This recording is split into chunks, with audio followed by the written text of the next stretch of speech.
I knew I was done the moment Lana called my entire team a luxury we can't afford during a transition quarter. Not even 5 minutes into the Monday morning all hands, and I already felt like I was watching my own obituary being drafted in real time, just without the courtesy of flowers or a damn fruit basket. She was on screen from the San Mateo office, that permanent smirk plastered on her face, like someone who thought smugness counted as strategic leadership. Her hair was too perfect for someone in charge of innovation, and her voice had that HR slick syrup tone they all learn in executive boot camps, fake empathy with a hint of threat. She clicked to a slide titled Alignment Directives for Future-Facing Teams and said we'd be moving to full-time, on-site collaboration starting next week. No warning, no discussion, just that's the culture now. People stared, I blinked. Because for 3 straight quarters, my logistics AI pilot had outperformed even our best sales projections, and I did most of that from my basement office wearing a robe and cat-themed slippers. But apparently results now mattered less than visibility. Then came the real kicker. All R&D prototypes and early-stage concepts, she said, must be logged in the shared internal repository. Full source files, technical notebooks, timestamps. My office will be reviewing all origin points for patent filing consolidation, effective immediately. That's when I leaned back in my chair and felt my molars grind. Because that policy wasn't about collaboration, it was about theft. Quiet, corporate, paper trail cleansed theft. And if you think that sounds dramatic, you've never had a VP slide into your org from a rival company with an NDA loophole and a memory stick full of ambition. Anyway, before I go on, quick thing. I know 90% of y'all listen to these stories while doing dishes or scrolling TikTok on the toilet, and that's fine. But if you're enjoying this ride, hit that like button and tap subscribe. Helps more than you know.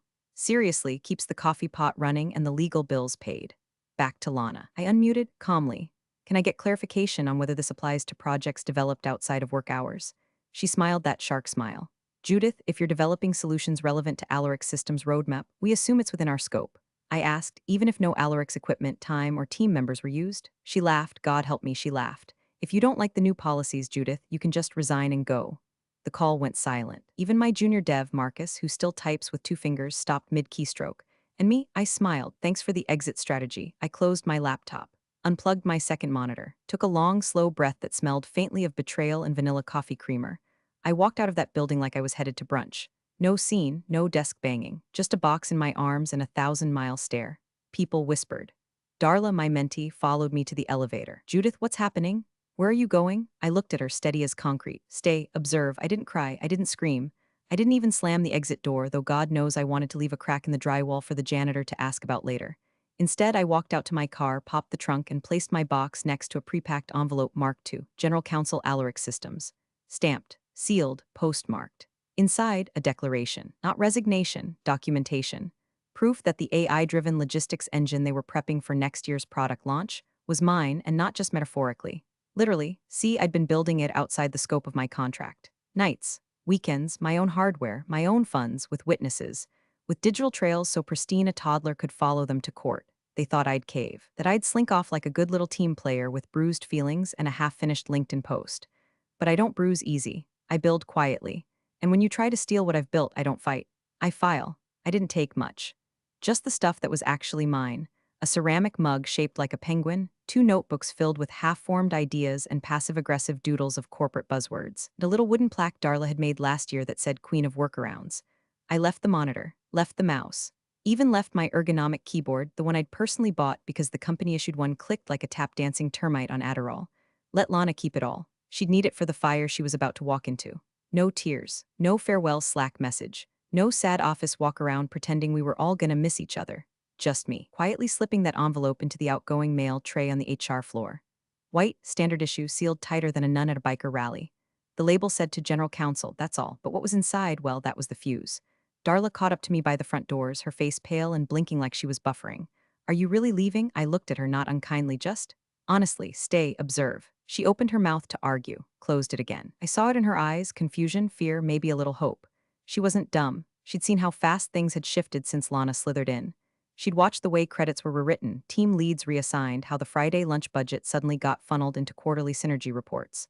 Darla had potential, but she still thought the system could be fixed from the inside. I didn't, not anymore. The elevator opened. I stepped in. She stayed behind, chewing her lip like maybe she was the one being abandoned. The doors shut before I could say anything else. Outside, the sun was blinding. The parking lot smelled like scorched rubber and corporate decay. I opened my trunk, placed the box next to the backup envelope. Yes, I had another one, already stamped and addressed because paranoia is just experience with better branding, and got behind the wheel. I didn't head home. I drove straight to Oakway Commons, a coworking space sandwiched between a dentist's office and a vape shop that looked like it sold regrets.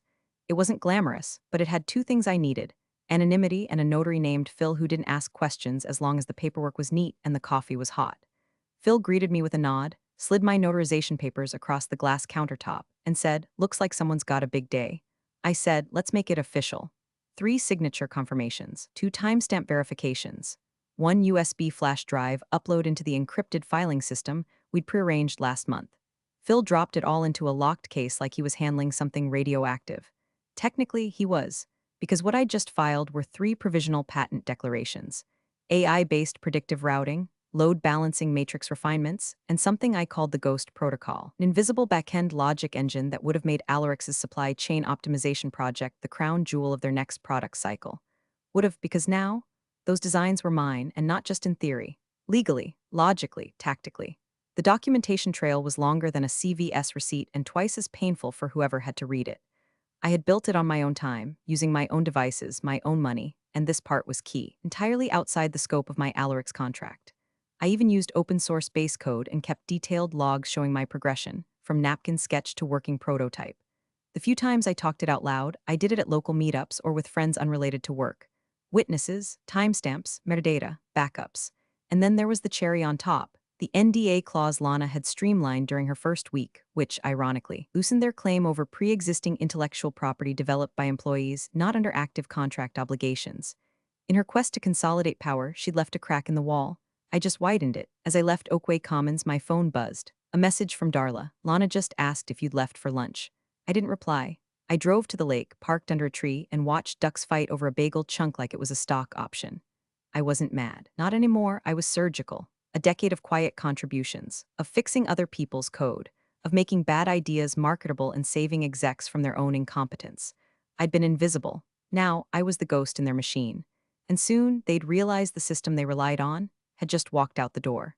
The first version of the algorithm was sketched on a napkin at a diner in Kent, right next to a half-eaten stack of pancakes, and a waitress named Sherry who kept refilling my coffee without asking.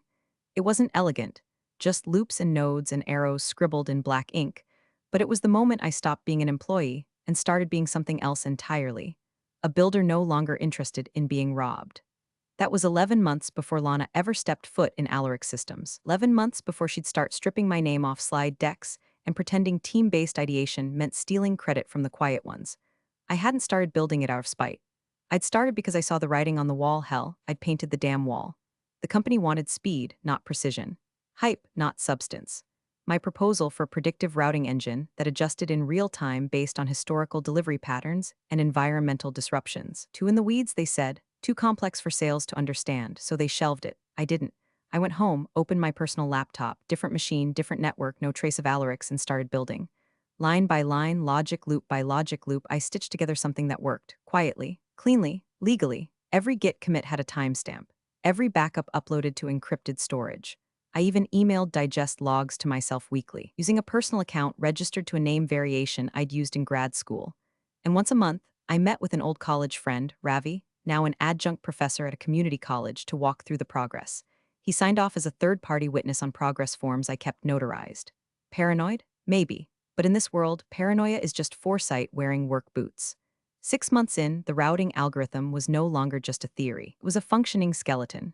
I tested it against mock data pulled from open-source shipping datasets.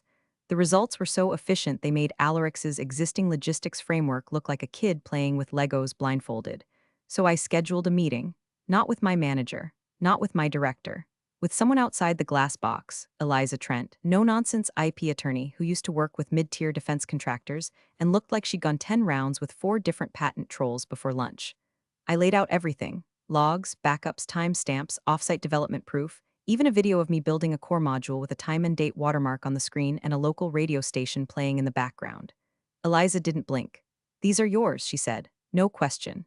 She drafted the filings: 3 separate provisional patent applications, the routing optimization engine, the fallback redundancy logic that triggered based on delivery anomalies, a dynamic resource balancing system I called Ghost Protocol because it moved data so silently even sysadmins would miss it, filed under my personal name, no corporate ties, no ambiguous language that might let Alaric sneak in through a backdoor. Eliza triple-checked every clause, and just to be sure, we timestamped the filings through a separate independent archival network, legally overkill but emotionally satisfying. I didn't tell anyone at work. Why would I? It wasn't for them. Then Lana arrived, like a cheetah in a boardroom full of mice, thinking speed and power made her untouchable. She announced Alarix would soon launch a new AI-driven logistics intelligence suite, and I nearly choked on my lunch. They were using my foundation, not just inspired by, built on.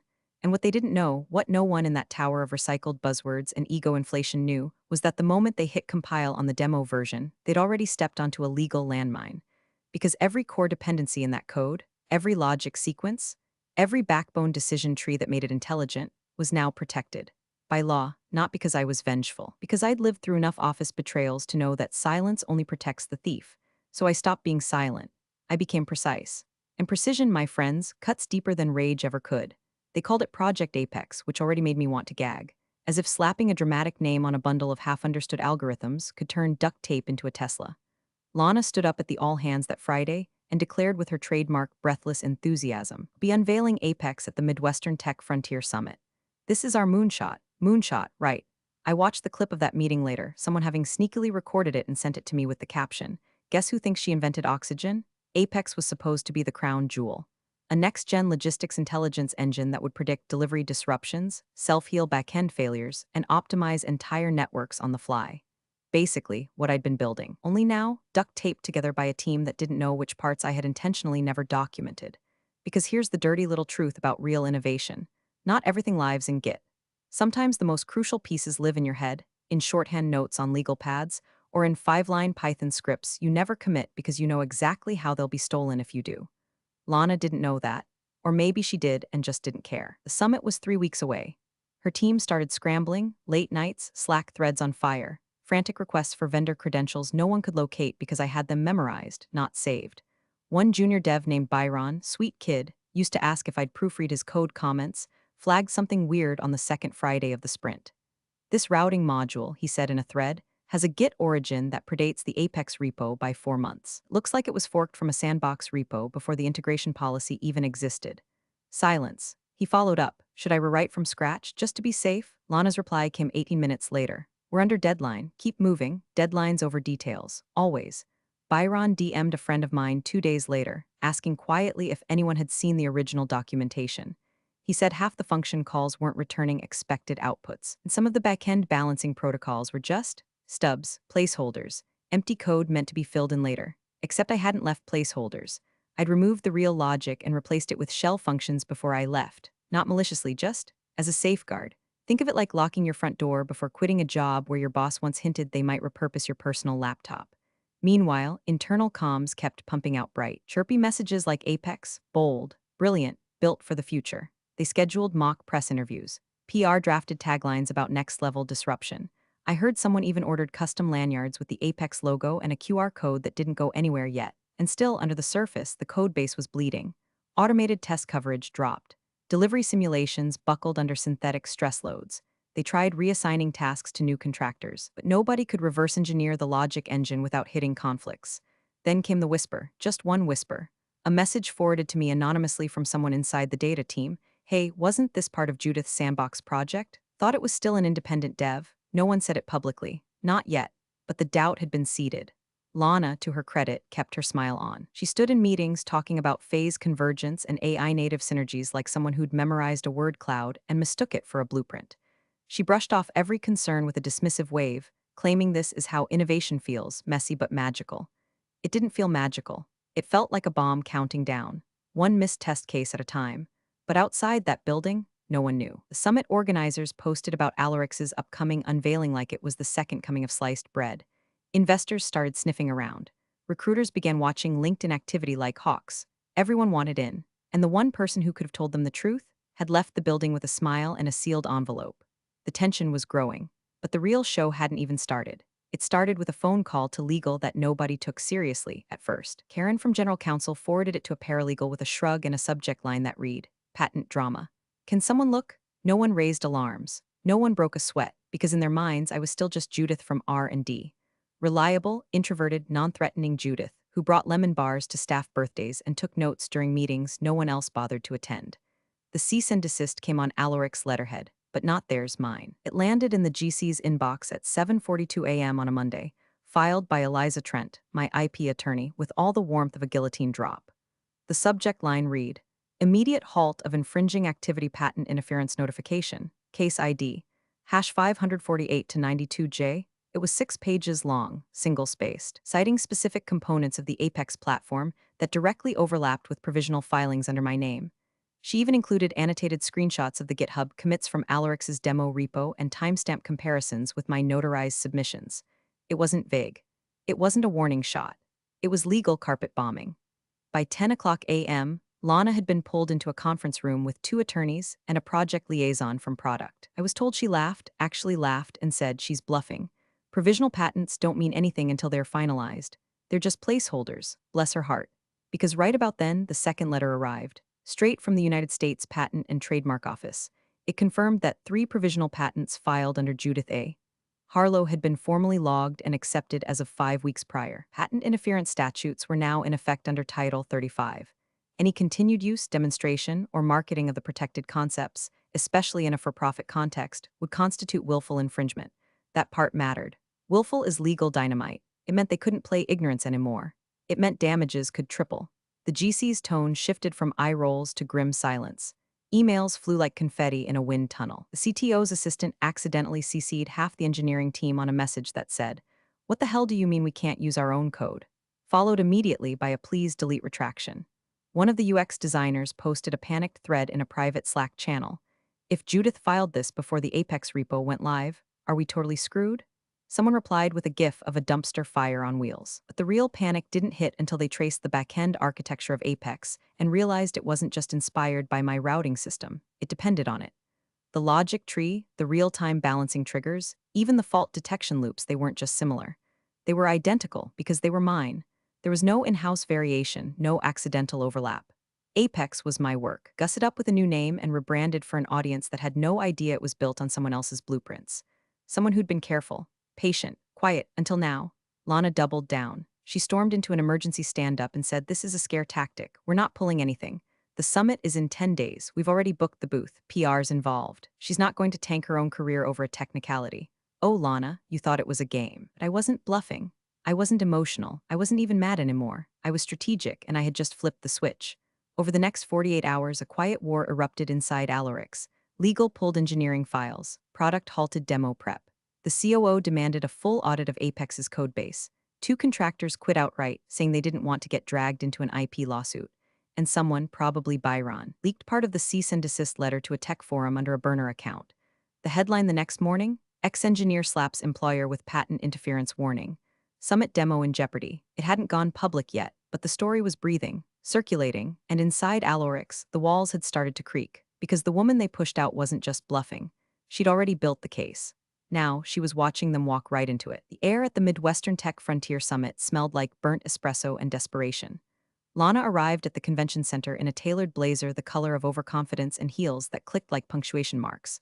Her entourage, 3 engineers, 2 marketers, and 1 poor intern named Celeste, trailed behind her like ducklings following a freight train. They wheeled in branded banners, tote bags, lanyards, and a demo rig preloaded with the Apex platform. Booth hash 207 was theirs. Center row, right across from 2 competitors who'd already posted teaser videos about predictive fleet optimization, one of the same fields Apex was supposedly going to revolutionize. The cease and desist? Ignored. The provisional patent confirmation? Brushed aside. The internal emails begging for caution? Dismissed. Because Lana had a mantra, and she kept saying it like an incantation. The patents are provisional. They mean nothing. She said it in the elevator. She said it during the setup. She even said it twice while getting mic'd for the live stream panel where she'd be debuting Apex in front of investors, journalists, and half the Midwestern logistics tech scene. Inside the Alarix booth, the tension could have sliced through steel. The demo laptop was connected to a secondary monitor. 2 techs hovered near it, doing last-minute checks, trying not to sweat through their polos. Byron looked like he hadn't slept in days. The code had been partially rewritten in a rush, logic functions scrambled to avoid triggering any direct conflict with my filings. But it was like trying to duct tape a dam with wet receipts. "Everything ready?" Lana asked, smiling too wide, her voice just a pitch too high. One of the contractors gave a thumbs up without looking her in the eye.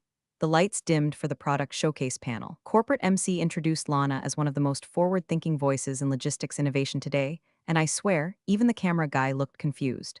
She walked up to the podium, gave her pitch. It was slick, full of buzzwords and vague promises. She gestured toward the screen, and now she beamed, "We'll show you how Apex is changing the game live." The audience clapped. The lights focused on the screen, and for about 20 seconds it worked. The map loaded. The simulated shipments began to auto-route. Numbers danced, routes blinked. Applause started to build, then the engine buckled. The screen froze. A red warning popped up: unhandled exception, null logic route reference. Byron lunged toward the laptop, hands flying across the keyboard, but it was too late. The simulation spiraled. Shipment ETA fields turned to zeros.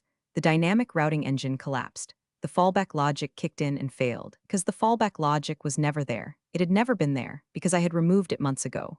One of the engineers muttered, "Why is the balancing script empty?" And then, loud enough for 3 rows to hear, a third-party contractor stepped forward and said what no one else dared. "We couldn't legally use the original code. It's flagged for IP conflict." Dead. Silence. On stage, Lana froze. She tried to speak, and cleared her throat and gestured to the screen like maybe wiggling her fingers would magically fix the crash.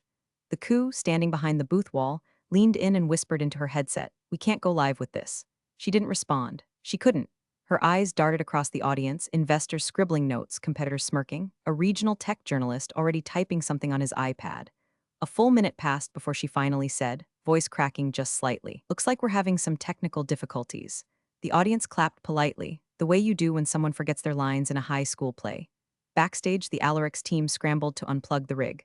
Byron yanked the HDMI cable like it had personally betrayed him. The intern cried in a bathroom stall 20 minutes later, overheard whispering, "I think I just watched a career implode." Meanwhile, Lana paced, tight circles, staring at her phone like the screen would offer a lifeline. It didn't. Her confidence was cracking. Her armor, PR polish, ego, denial was starting to peel because she hadn't just ignored the warnings. She'd built her entire public relaunch on top of stolen bones, and now those bones were crumbling. The product wasn't viable. The audience wasn't impressed, and the only person who could have stopped the collapse wasn't there. She was watching from across town. She wasn't bluffing. The debrief room was cold, not temperature-wise, just cold in that sterile, corporate way. Windowless, fluorescent beige walls pretending to be modern. The kind of room where careers don't end in fire but in carefully worded memos and HR disclaimers.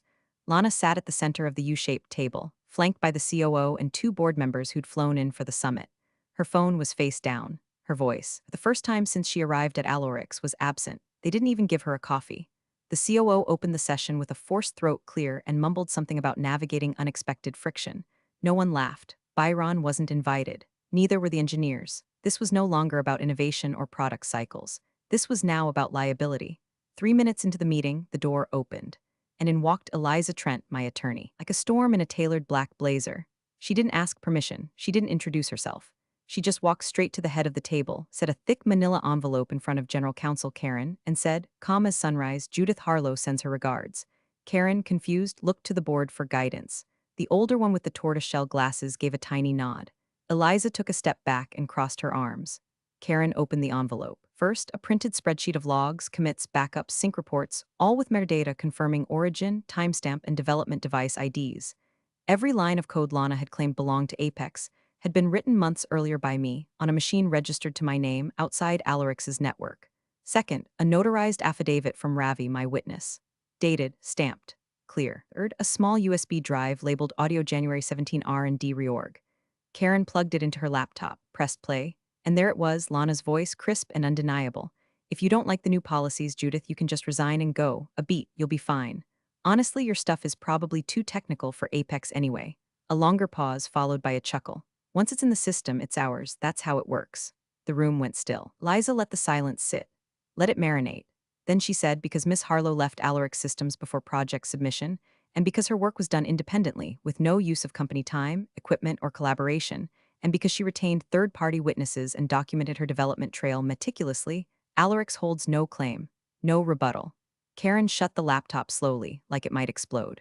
The older board member turned to Lana. His voice was low, but the words cut like wire. "Did you verify any of this before announcing Apex?" Lana opened her mouth. Nothing came out.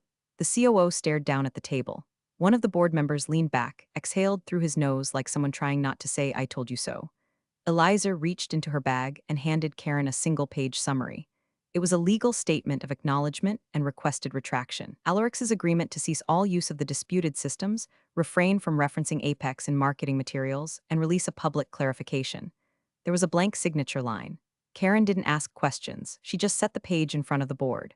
No one defended Lana, no one argued, they just stared, because the truth wasn't fuzzy anymore. It wasn't debatable or wrapped in interpretation. It was filed, time-stamped, admitted to on record. Now they were caught by a woman they thought was dispensable, a woman who didn't fight with emails or pleadings or escalations, a woman who said, thanks for the exit strategy and left, then came back with a legal kill shot tucked in an envelope.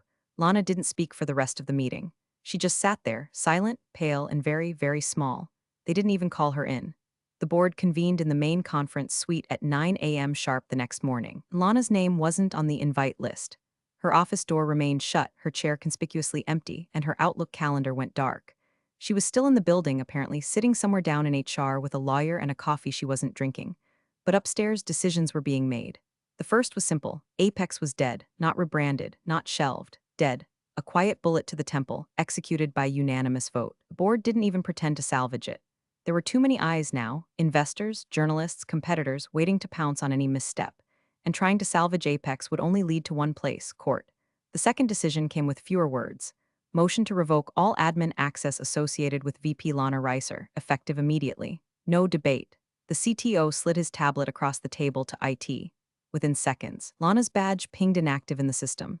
She wouldn't know it yet, not until she tried to access the elevator.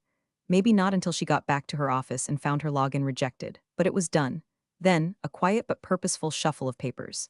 Karen from legal passed around a newly drafted memo titled, IP Attribution Update, Apex Logic Framework.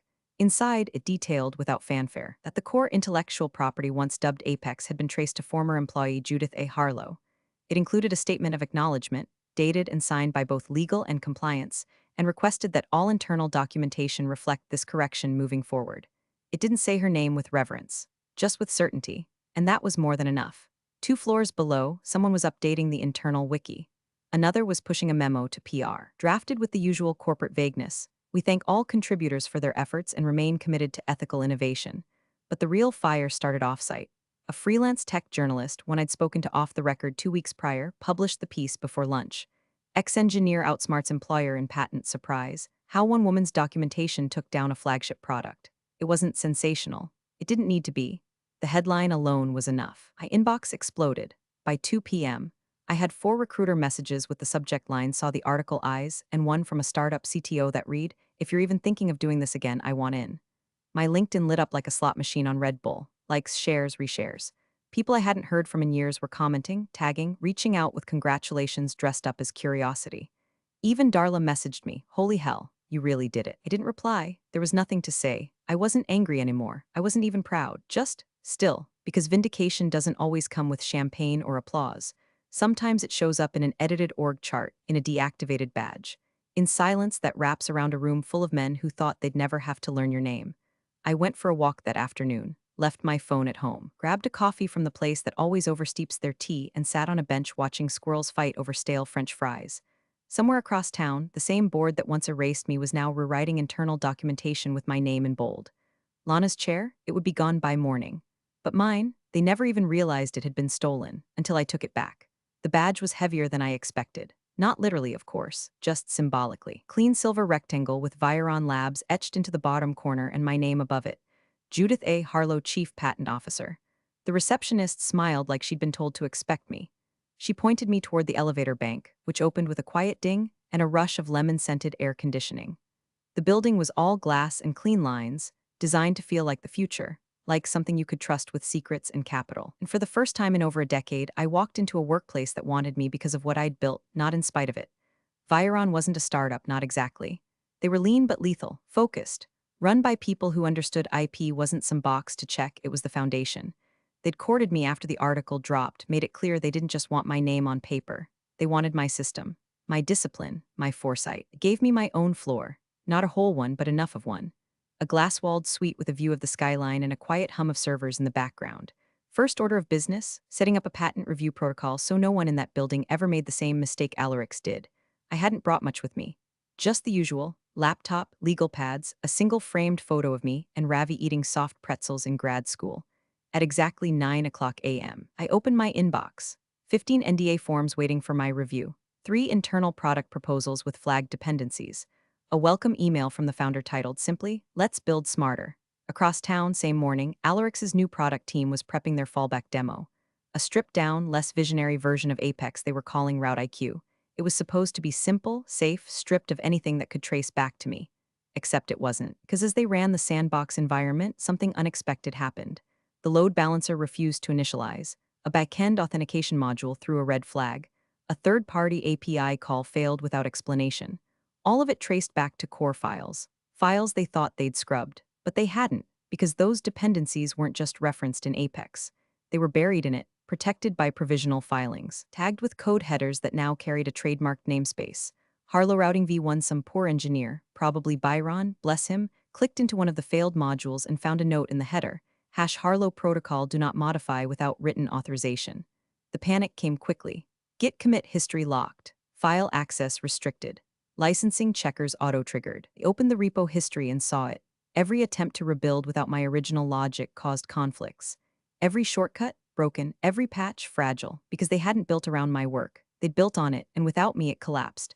I heard about it an hour later, secondhand, through a Slack message forwarded by a recruiter who said, "Thought you'd appreciate this." Screenshot attached. One line stood out. From a senior engineer I'd never even met. She wasn't joking. "We built this on her work." I sipped my coffee. Colombian dark roast, splash of oat milk, no sugar. Then I opened my browser, clicked through to the morning headlines, and there it was. Alarix retreats from Route IQ launch amid licensing concerns. Sources say IP ownership dispute at center of collapse. It didn't say my name this time. It didn't have to, because anyone paying attention already knew. I smiled, quiet, slow, then whispered just to myself, "They finally realized I was the product." Thanks for watching, you cubicle warriors. Hit that subscribe button. Unless you're my old boss, then you're on your own. Revenge of the coffee pot strikes again.